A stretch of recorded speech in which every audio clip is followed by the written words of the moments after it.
आसी नवासा ख़बर शेयर कंदासीं दादूमा जिते टिकटॉकर से कार टक्कर में फौत थियल पोरेत गुलज़ार उर्फ मुश्की जो 4 ॾींहं गुज़रण बावजूद बि केस दाख़िल न थियो आहे। सेशन कोर्ट पारां वाक़े जो नोटिस वरितो वियो। SHO खे सूमर ते ज़ाती हैसियत में अदालत में तलब कयो वियो। अदालत SSP दादू खां रिपोर्ट तलब करे वरिती आहे। अदालत पारां ज़िम्मेवारनि ख़िलाफ़ कार्रवाई जी हिदायत कई वई।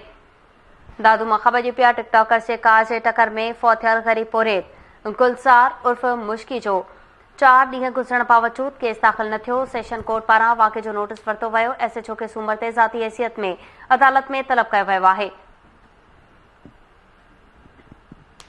अपडेट कयूं पिया अवां खे। सेशन कोर्ट पारां वाक़े जो नोटिस वरितो वियो आहे। टिकटॉकर से कार जे टक्कर में फौत थियल ग़रीब पोरेत गुलज़ार उर्फ मुश्की जो 4 ॾींहं गुज़रण बावजूद केस दाख़िल नाहे थी सघियो।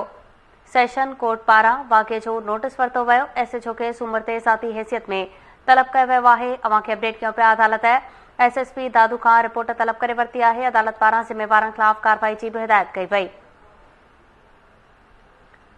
अवां खे ॿुधायूं पिया दादू मां जिते टिकटॉकर जे कार जे टक्कर में फौत थियल ग़रीब पोरेत गुलज़ार उर्फ मुश्की जो 4 ॾींहं गुज़रण बावजूद केस दाख़िल नाहे थी सघियो।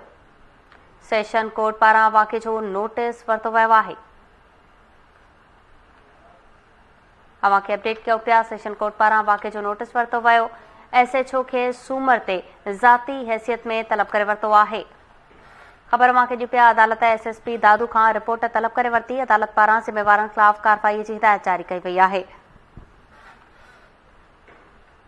टिकटॉकर जे कार जे टक्कर में फौत थियल ग़रीब पोरेत गुलज़ार उर्फ मुश्की जो 4 ॾींहं गुज़रण बावजूद केस दाख़िल नाहे थी सघियो। अदालत SSP दादू खे रिपोर्ट समेत तलब करे वरितो आहे। ज़िम्मेवारनि ख़िलाफ़ कार्रवाई जी हिदायत जारी कई वई आहे। टिकटॉकर से कार जे टक्कर में फौत थियल ग़रीब पोरेत गुलज़ार उर्फ मुश्की जो 4 ॾींहं गुज़रण बावजूद केस दाख़िल नाहे थियो। सेशन कोर्ट पारां वाक़े जो नोटिस वरितो वियो। SHO खे सूमर ते ज़ाती हैसियत में अदालत में तलब कयो वियो आहे। तफ़सील मालूम कंदासीं। लाइन ते मौजूद आहे KTN न्यूज़ रिपोर्टर नईम निज़ाम शेख। जी नईम, कहिड़ा तफ़सील आहिनि? जी बिल्कुल अफ़सोसनाक वाक़े जो सेशन जज दादू पारां नोटिस वरितो आहे। अव्हांखे ॿुधाइण वारा त 4 ॾींहं अॻु साधू शहर जे शाहजहान पार्क वक़्तु बासर जे पुटनि पारां टिकटॉक ठाहे कार सवार जेके आहे सो पोरेत गुलज़ार उर्फ मुश्की मथां चढ़े विया हुआ। चेपाटे जेको सो पोरेत तड़पी फौत थी वियो।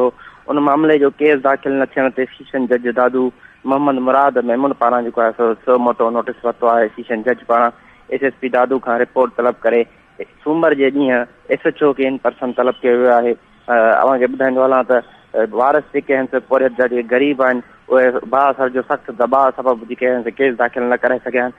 पुलिस पारां बि मामले खे लाइ मटे करण लाइ जेको आहे सो केस दाख़िल न पियो कयो वञे। हिन वक़्तु जेको आहे सो सेशन जज दादू पाण मुरादो नोटिस वरितो आहे ऐं SSP दादू खां रिपोर्ट तलब कई वरिती आहे।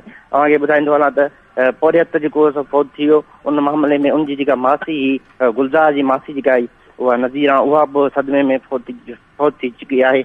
इन्हनि वारसनि जो जेको चवणु आहे त खेसि असां सां इंसाफ़ कयो वञे। त असांजो हिकु पोरेत वियो पर उन सदमे में ॿियो बि घर में लाश थियो आहे। असां सां इंसाफ़ कयो वञे।